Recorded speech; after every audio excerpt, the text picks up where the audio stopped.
For the meditation this morning, it's not important to open or close your eyes. It is important to open your ears.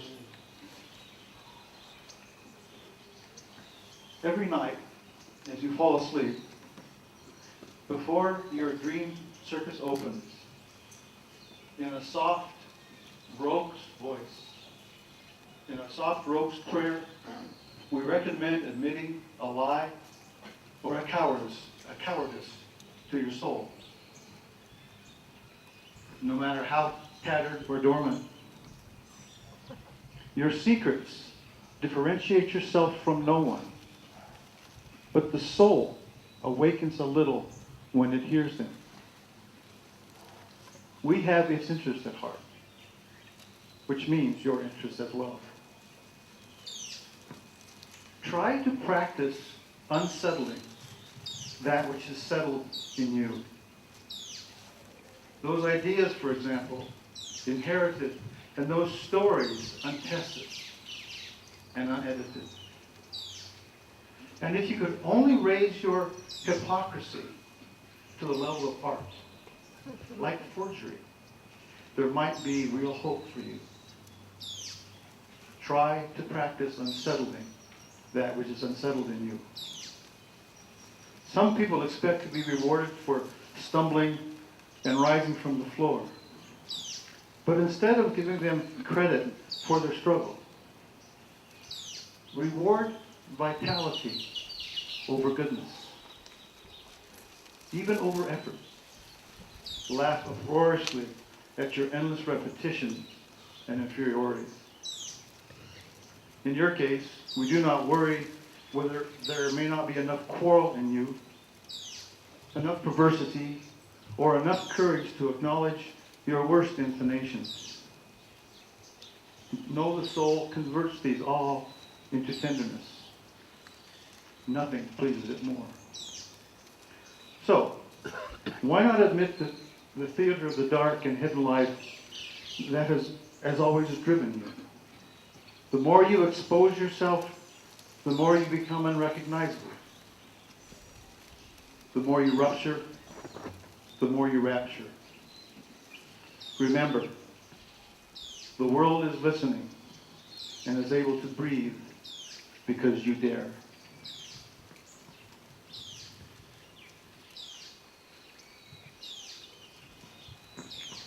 This morning, we will be treated by a poet who has dared to be transparent. You will breathe easier because Margaret Van Every has risked to say out loud what many keep hidden away. She has traveled into her own wilderness and brought back meaning in buckets of words. You will feel through her poetry that she has turned up the volume of her inner voice and listened to how her inside responded to that which happened on the outside. Her poems are not words after all, but fires for the cold, ropes let down for the lost, something as necessary as bread in the pockets of the hungry. These poems have been soaked in life's force, words that awaken the soul. These are words that stay. Our beloved Margaret Van Every will read from her book, Saying Her Name.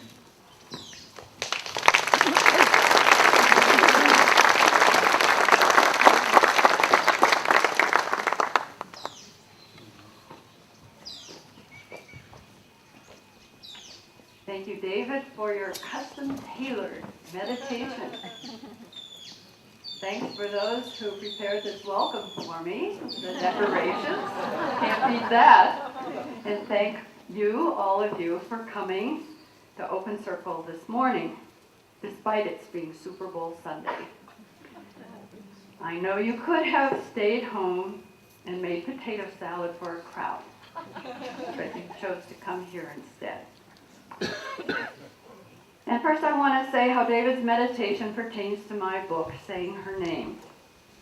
Through writing this book, which is at least half about the dark theater of my life and repressed part of my life, I was able to arrive at a better place as a result.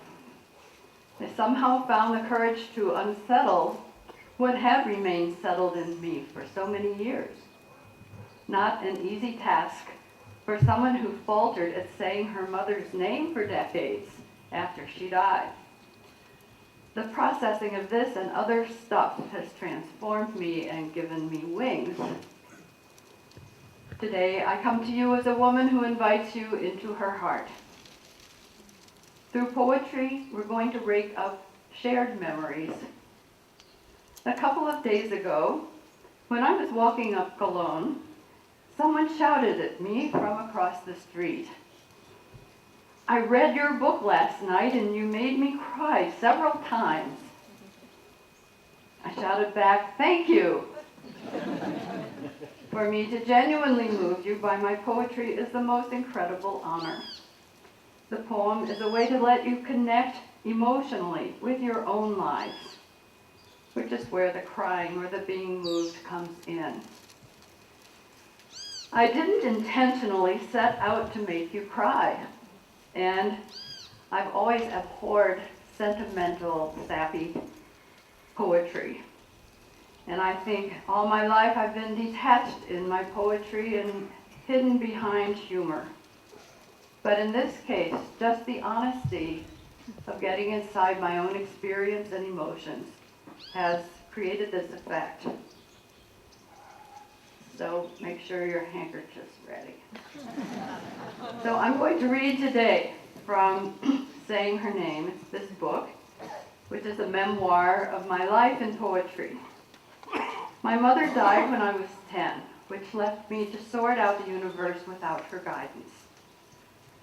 Her death made me realize at an early age that many of the beliefs I'd been handed served for little. My journey as a seeker began. The book is a collection of writing spanning 50 years. You may therefore detect a variety of styles. The poems were not written as a journal of feelings, but it is feelings, joy or woundedness, that often inspired me. The early decades represented here show me how much we've progressed as a society. And I think the book's value lies largely in its power to evoke endemic failures in the society that reared us, all of us.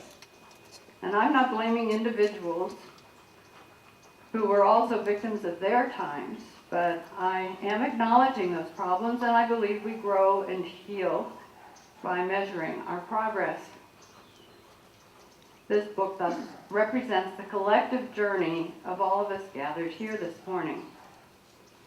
My mother was born in 1900, when women still used dresser sets. Remember those?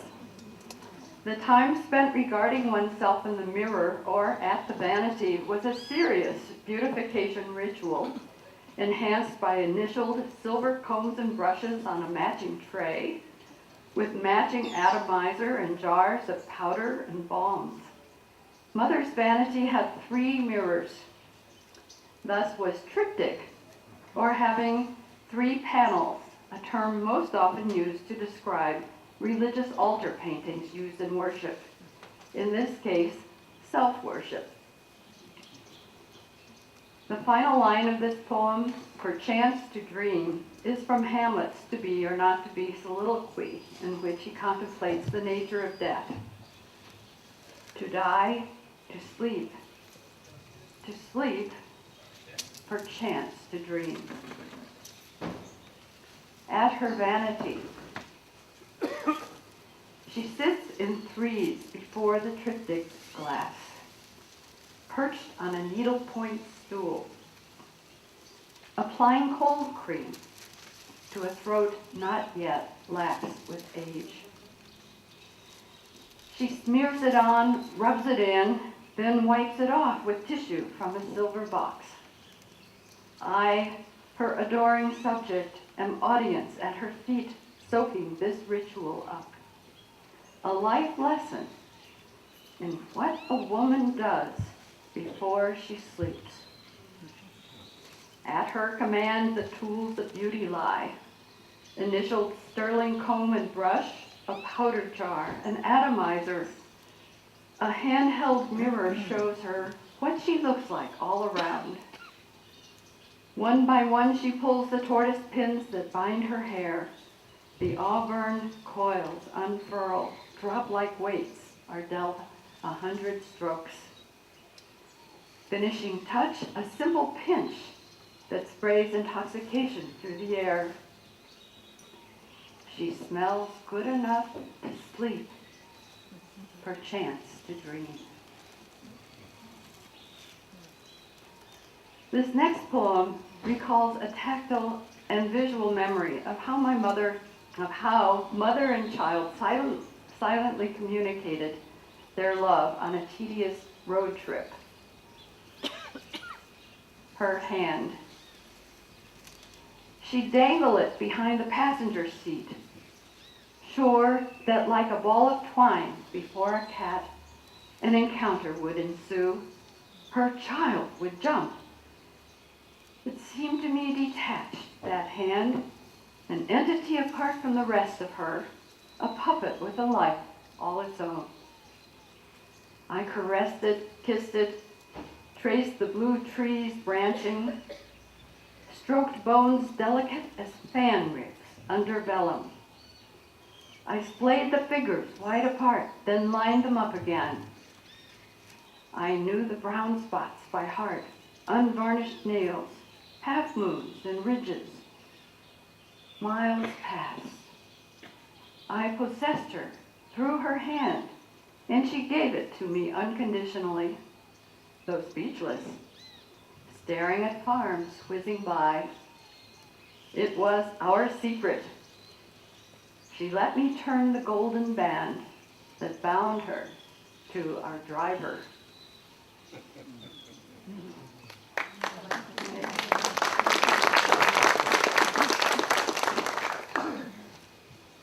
Well, though I hate to say it, my mother was a racist. No denying it. I used to judge her harshly for that, but as an adult I realized that she, like the rest of us, was just a product of her time and place. Mother tongue. Her tongue was Texas, and though it had no drawl, it was foreign to her girls, who heard from other mothers gentler tones. Those mothers never summoned their girls with finger whistles, nor was it in their lexicon of persuasion to shoot off commands like, "Hold your horses," and "Pipe down." She piped us down all right and told us to keep our shirts on. Then there was the N word on her lips, which she'd say sweet as you please. Like "nice day today," without a hint of denigration. And we'd do our best to set her straight, but she'd drawn her line in that Alamo and wouldn't budge. That was the Texas word for what they were. Nothing wrong with that at all, she'd say, except in our heads. It was only a word like table or chair, and we should never fear words. And didn't we know sticks and stones could break bones, but words are mere vibrations in the ear.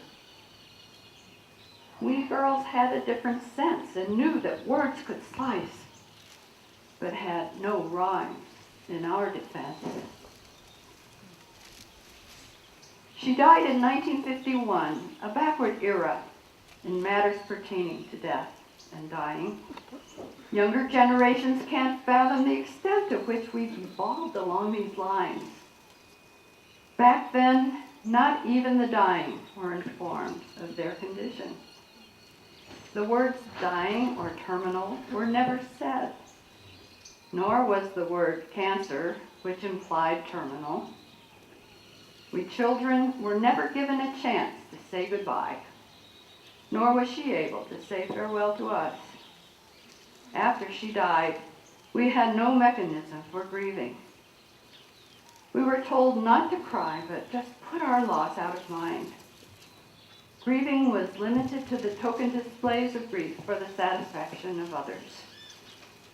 Wearing dark clothes, not going out or playing music or watching TV, just lying low and looking sad for a month and then acting like nothing ever happened. I will read several poems from a group called Rites of Passage. Before God. Get out of bed. We'll say a prayer. While we slept, she died, he said. We're on our knees, eyes scrunched fast, with palms pressed and pointing up. We ask, but we don't know for what. And who's listening? Or the structure of the thing until amen. And whether it's voided if one of us peaks, or if we'll be laughed at for doing this only in emergency. If there was a code we weren't let in, we'd never prayed together before and never tried it again. The second poem in that group describes my futile attempt to make some kind of farewell, the last in a series of communication failures, including our lies to inquiring neighbors and the awkward announcement from the hospital. Mutes, goodbye. For 3 years we could guess, but weren't allowed to ask.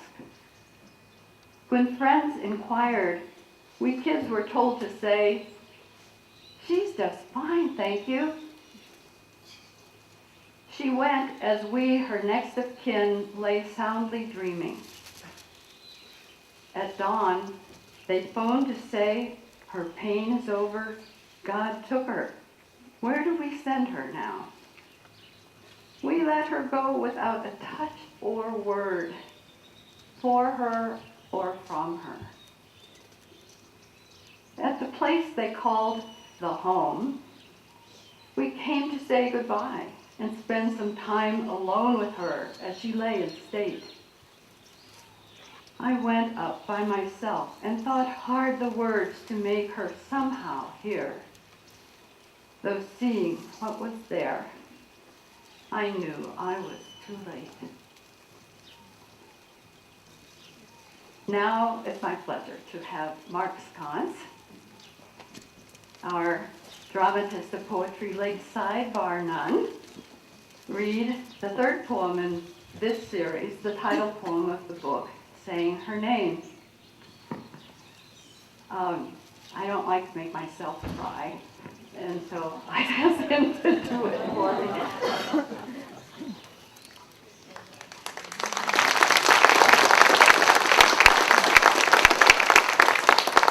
Saying Her Name.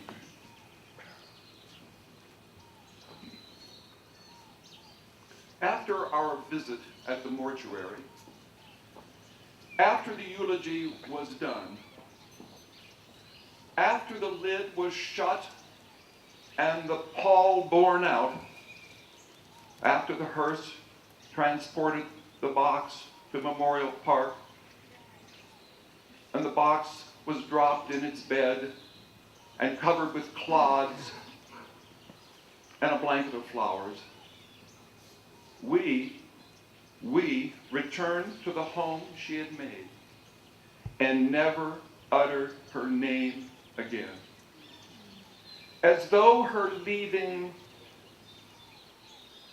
was something unspeakably heinous, for which there was no forgiveness or recompense.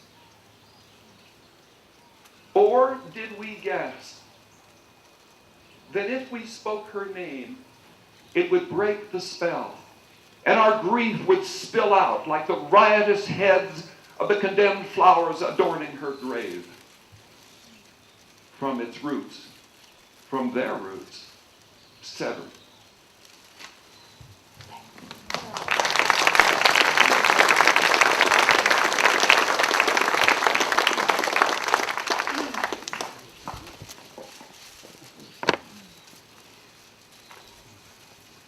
Some who hear this poem, cannot believe it's possible that we not say her name. But in the book, Daughters Without Mothers, I read this was not uncommon during those times. From then on, I was pretty much on my own. My father had no parenting skills, but did his best to manage the responsibility of raising 2 daughters. My personal coping strategy for all of life's challenges, I learned in the 1st grade. Just look straight ahead and keep going. Pretend that nothing bothers you. As in this poem about bullies that we had to face as children on the way home from school. It's part denial and part self-fulfilling prophecy. Drill, as in drill for life. After school, bad boys ran ahead and lay in wait till we traipsed by. In galoshes and leggings, scarves and mittens, knit tasseled caps and woolly coats, clutching crayons, papers, and lunch pails, slipping and crunching foot after foot forward, lumbering toward slaughter. Hating the bad boys, cursing the school path, despising the snow flung and icy balls, while they, giddy, laughed to score. We trudged onward, concealing our terror, under armor of indifference, noticing nothing, foot after foot forward, wending our way home. Back then, nobody reported things like bullies. You just had to deal with it. The next poem tells a terrible truth learned from a playmate. Judy's secret.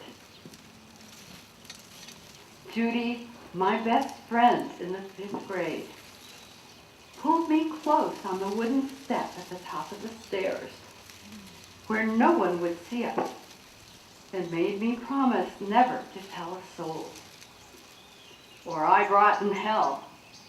And I said, I'd never.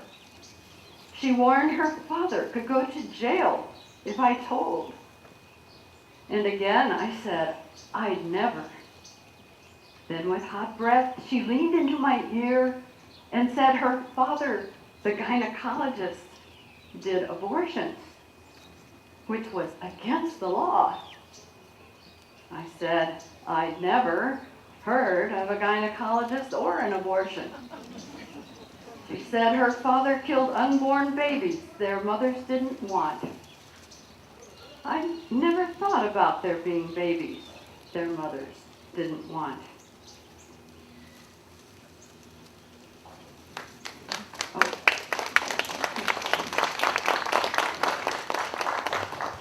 The day I spoke my truth. This is important for the courage it took me at the age of 12 to discard traditional teachings that didn't ring true to me. Then began the lifelong work of filling that vacuum. The day I spoke my truth. The day I spoke my truth was the day I told Mrs. Priestley, the 6th grade Sunday school teacher, I thought God was bunk. I didn't believe in the 6th-day creation, or that I was made in his image and likeness. I didn't understand why he changed his mind and started over so many times. If everything he'd made was perfect to begin with, and furthermore, I didn't believe in prayer, or that anyone was up there listening and granting.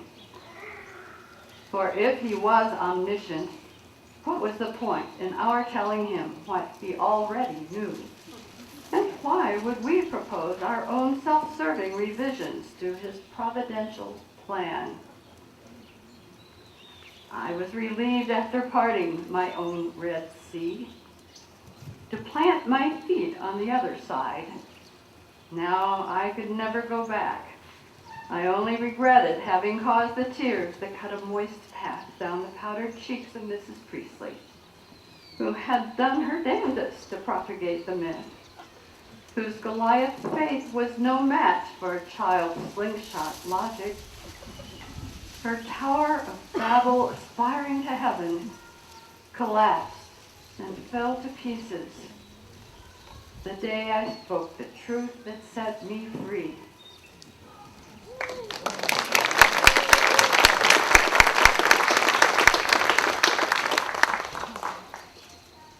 Then there was adolescence. So many surprises. All owing to the fact that no one told us what to expect. That generation of parents were not good communicators. There were so many necessary things they just couldn't say.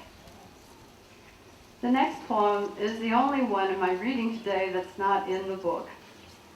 And don't be surprised if you recognize your own parents. Things they couldn't say. They couldn't say cancer or dying, or alcoholic, or bathroom. The polite word for being sick, drunk, or on the toilet was indisposed. Off limits socially were money, politics, religion, leaving only the weather safe for conversation. They couldn't say out loud the real words for our private parts, or that girls would menstruate and have orgasms, and boys would ejaculate, and all of us would practice what they called self-abuse. The very opposite of what it really was. My mother told me it was impolite to look at people not quite normal like us, who were different or strange, like midgets, dwarfs, the obese, the lame, and we obeyed and turned the other way. Then Mother died. My gaze roamed freely wherever I pleased. The first time I really looked someone in the eye who was not like me was in a nightclub. A young man in a wheelchair rolled up to me, held out both arms as though embracing air, and smiling, invited me to dance.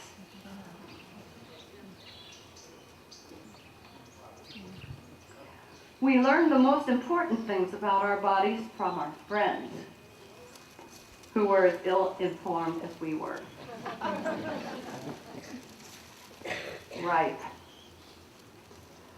Ripe too soon, neither woman nor child.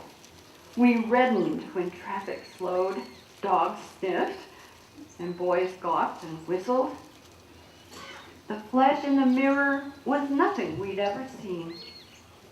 We were Narcissus, smitten with metamorphosis, paying homage for hours to the reflection, only vaguely sensing what the changes implied. From passed around pot boilers, we got a bent page education that taught us passion happens in elevators. And men steal your clothes to hold you hostage to their base instincts. I longed for the man who would want me that much, who would spare me the burden of the perfunctory no and the moving aside of his hand. Where was my Rhett to sweep me up the spiral stairs of desire? Meanwhile, I'd settle for the scrawny arms of a boy my own age to enfold me in a slow dance and simply kiss without conscience. We lacked the gumption to say yes or ask, would you? But I could not wait. I poured my passion into a shapely piece of resonant wood, my violin, a responsive lover that ravished my heart.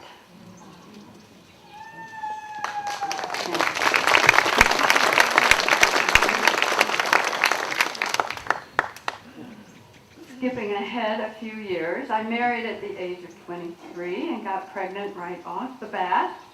We didn't know much about birth control. Not only that, but a woman needed to show she was married with the license in order to get fitted for a diaphragm or receive a prescription for the pill. I had eloped without seeing a doctor first. I'd had dreams of going to graduate school, ultimately teaching literature somewhere. So the news of my pregnancy derailed my career plans completely. And this poem takes place in Florence, Italy, where to find out the lab results, you had to take your sample to a hospital run by Catholic nuns. The Annunciation. In billowing habit, wings of her wimple, magnificent in flight, a nun flutters down the Renaissance stairs of a hospital in Florence, where I wait with my husband in the lobby. Radiant with news, she captures my hand and, fixing me in her cloying gaze, proclaims, "The lab confirms your womb is blessed." Never will this bride of Christ imagine the heresy that's rampant in my heart. My womb is not a body part I'm wanting blessed. And were I not to be a mother by chance, would I ever choose to be a mother at all? Well, after some years had passed and a divorce and raising my 3 boys alone through their teenage years, I realized at age 50 I had difficulty sustaining lasting relationships. I'd been single for 10 years, during which time there were numerous unsuitable suitors. Cinderella at 50.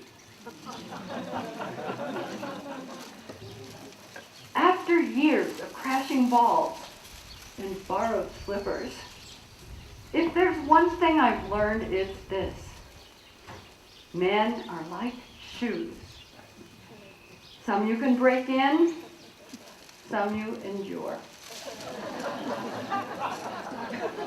Those rigid as glass, you shed as you dash for the door.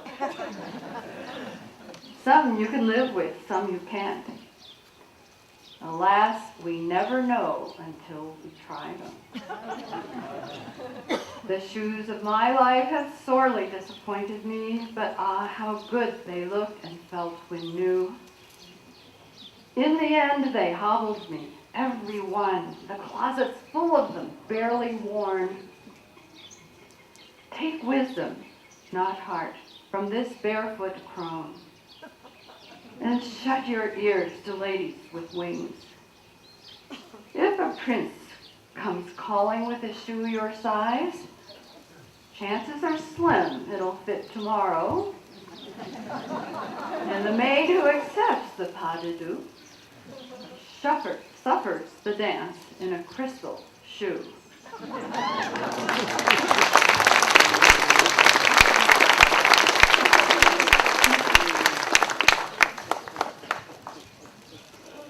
But whatever my age, I found special comfort in the love of old men, the very old men. Now they're all gone, and the old men today are nearly my age. Loving old men. It's the old men, the very old men, whom I adore.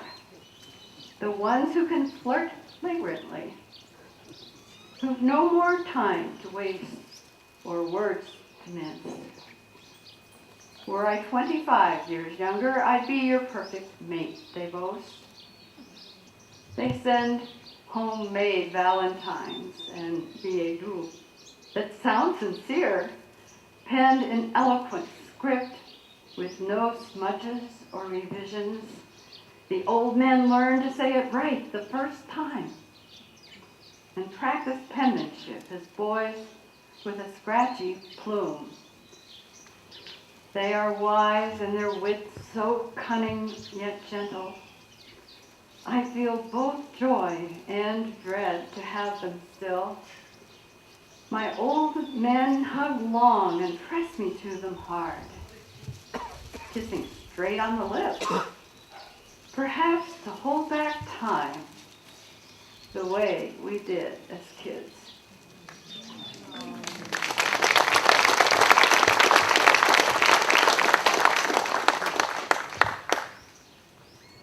Most of us here are already slurping noisily from the fountain of age, and it's good.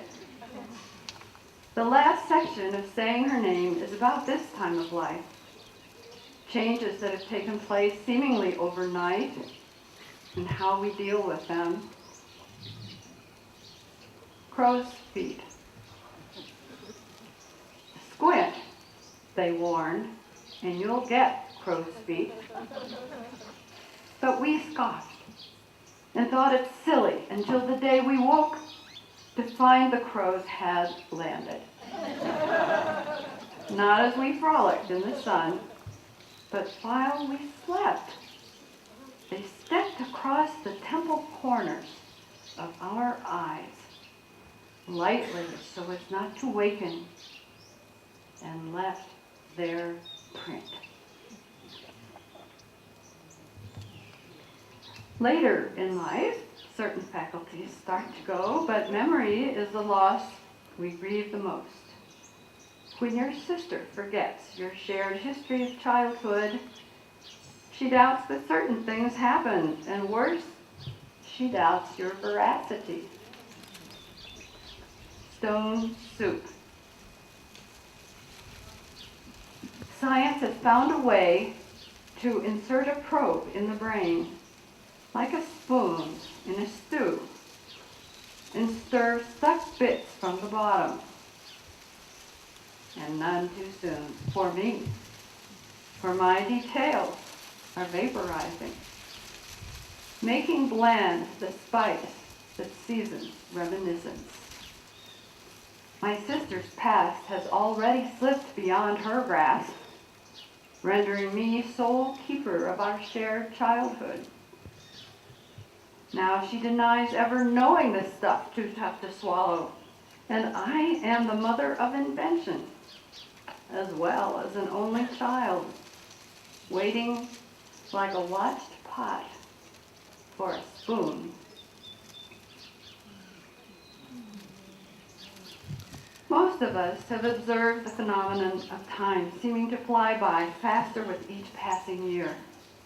We perceive that a year is way shorter than it used to be. Why? It must be related somehow to the aging process. Perhaps our increasing awareness that our own time is running out. There's plenty of research on this topic, but no definitive answer. Just be reassured you're not alone. Fast forward. You picked up speed. So imperceptibly, you're exceeding the limit unawares. Not that your foot is leaden, mind you. You just can't seem to gauge acceleration by the increasing blur of objects outside your window or the rate at which stuff you've left behind vanishes in the rearview mirror. If only it were so that those we love, now specks in the rear view, were closer than they seem.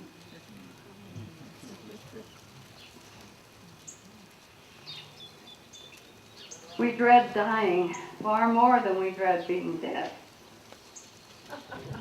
I sat a long time with a friend who so wanted it to be over with. It dragged on forever. Her body undone, her mind quick as ever. A death, a birth. In morphine haze, she sees her long-gone Shermie arms outstretched to lift her over the threshold. She comprehends that dying such a bore for those condemned to wait without benefit of coma. Family arrived to wait with her in the airless twilight room, fighting the impulse to doze, avoiding words that need saying. A charade. Shadows drift in, buzz in undertones. Eat her untouched lunch. Exit on tiptoe. No one ever taught her the art of peaceful dying. Useful knowledge applicable just once. She's ready. Nails enameled hair coiffed, her trademark orange socks on feet that can't take her anywhere she wants to go. Pointing at the pillow, she asked me, "Would you?" I would have, had I thought no one was looking. Fetal curled, she waits to be delivered, having long since said farewell. Please, someone, come cut the cord, binding her to this worn-out womb.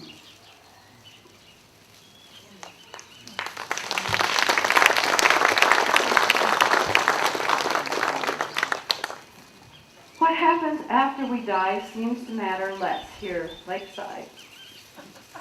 Most of us don't want to get shipped north, and most choose not to go underground. My friend Jaritza says, go on and make an ash of yourself. That way we can return to nature where we belong and bypass the worms. Many of us participated in the beautiful memorial for Jim Collins, where we scattered his ashes on the lake just as the sun was setting. The next poem is entitled Memorial. It was a celebration for Jim, but I grieve for Arthur. Died of a worn-out heart, he did. Arthur said it was a damn shame the deceased couldn't listen in on their own funeral and all the things the mourners had to say about them. Those sentiments people say for saying, only after you're gone. As though it'd be too embarrassing to say them to your face. And so I offered to provide a service for Arthur before he died, so he could hear from his pretend coffin how we cherished and would miss him. But Arthur declined for fear that it would look like he was starved for love, begging for praise before it's due. His wife buried him under an oak in the backyard, with no one there but herself and the daughters. And so when Jim's ashes danced on the gold-flecked lake at sundown, and the revelers let fly the balloons, it was Arthur on my mind. The last poem in the book attempts to sum up in a few words the wisdom I've accumulated along this journey, and I have no pretensions at being profound or inventing something new. If anything, I've learned to simplify. It happens along the road to becoming a crone. In legends and lore, there are two kinds of crone. One is the ugly, nasty old hag who lures children to her candy house to eat them. Not me. The other is the respected, ancient, wise woman who has used her journey to bring her to a plateau of harmony and insight. I'm better for the trials in my journey, and I'm out of the cave and in a good place, as are most of you, the crones, my beautiful friends whom I see here. Crone, out of the cave. She stoops, but not to please. Her hair is the color of roots. She wears black, hides nothing. Long ago she laid her burden down, travels light enough to fly. Hunchback, there's wisdom in her pack. She's toothless, warts and wens, a whisper prairie on her chin. She burned her bra, can't make a child if she wanted to, doesn't want to. Your drama, she's lived it. It'll pass, it's a rerun. Like her, revise, write a new script, unearth who you are. Why she loves chiaroscuro. Out of darkness, light. From the shadows, blinding brightness. From the deepest depths, brilliance. What the trials taught her. Judge not. Be selfless, yet love yourself. Practice compassion. Laugh. Love. And now for our closing words, a poem about forgiveness. Its curative effects on both the forgiver and forgiven are things I learned late in life. Sometimes it may be one of the most difficult things to practice, but I offer here the secret for how to do it. It is good. It is good to say, I forgive, before you mean it. Your mouth has a head start, but in time, the heart catches up. Crocuses bloom in winter, pushing through snow.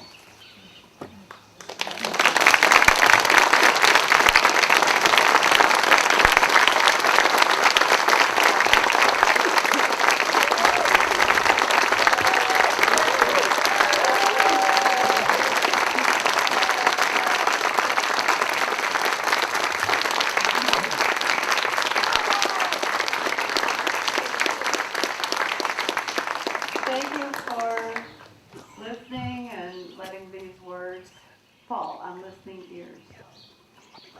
I'd like to say that from here, I will be on the beach between LCS and Eve until about noon, offering, saying her name to those who are interested.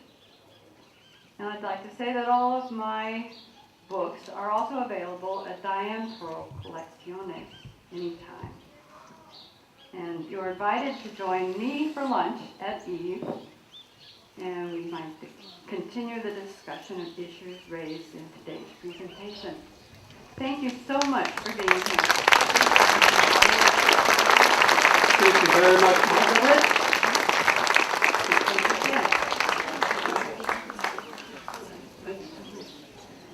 Okay. Extraordinary people here.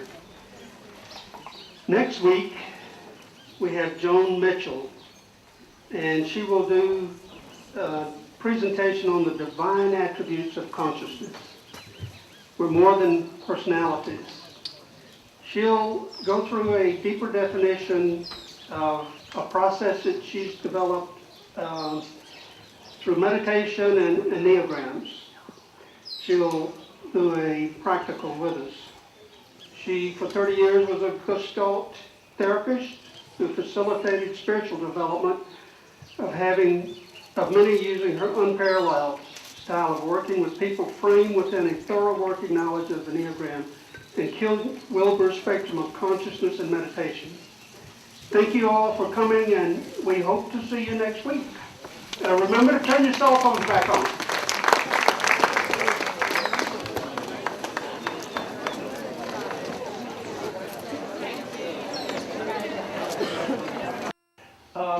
The Buddha said, when somebody asks him a metaphysical question such as, what is it like in the next world after we die? The Buddha said, well, asking that kind of question is sort of like this. Imagine that you're shot with an arrow in the back, and it's a poisoned arrow. And you know if it's not taken out, you're going to be dead in a couple of minutes. And you say to the person saying, you say, hey, wait a minute. Before you take it out, I want to know who shot it. And not only do I want to know who shot it, I want to know what his religion was, how much education he had, what kind of bow he used, what kind of arrow it is, etc., etc., etc. You get the idea. Well, you'd be dead long before you knew these things. And the whole point was that that we shouldn't bother ourselves with metaphysical questions in this life. So I don't know if that's relevant to what you said. Yeah. I want to comment that Einstein became a deeply spiritual man at a stage in his life, and he said that you can choose to live as if everything is a miracle or as if nothing is a miracle. And the word spirit, by the way, of course, as you probably know, means to breathe in. Do you know who inspired the AA movement? It was Carl Jung. And what Carl Jung said was this. When a man came to him, when a drunken man came to him, somebody addicted to alcohol, who wanted to be cured, Carl Jung told him, I really can't cure you. He tried many times and he couldn't cure the man. So he wrote a letter to this effect. He said, the only way that you can ever overcome this addiction is by appealing to a higher power. And he used the Latin expression that the spiritual can overcome the spirits. That the spiritual world overcomes the world of addiction. And very often, the metaphors that are used by addicts is, oh, I got high. And these are the same metaphors that are used in religious circles. Going up onto the mountain, experiencing this elevated consciousness. Only the world of the spirit can conquer the world of spirits. And of course, that's a central principle of the 12-step program. Sorry. Please stand. I remember a Dutch theologian saying once, first we say God is total mystery, and then we proceed to explain him as if we could. As a child, I learned we were made in the image and likeness of God, but it's been my observation that we make God in our own image and likeness, but that's all we know. With what the gentleman was saying before about Hold it close. our propensity toward religion or belief. I've often thought about the earliest people and when they began to believe in some divine creature. Is this something that's innate in us to, because we don't know what it is, we can't explain, we don't understand, but that doesn't mean it isn't real. Faith is belief is something you cannot prove or disprove, but you think it's true. Okay. I think I agree with what you're saying. When in Buddhist cultures, instead of shaking hands like we do, we shake hands to make sure the other guy doesn't have a knife in his hand. The Buddhists go like this, right? Why do they do this? They do this to recognize the divine spark in the other person. What can we know of God? The only thing we can know of God is our neighbor's face. This is all that we can know of God. I was going to say something else profound, but I forgot. Oh, thank you.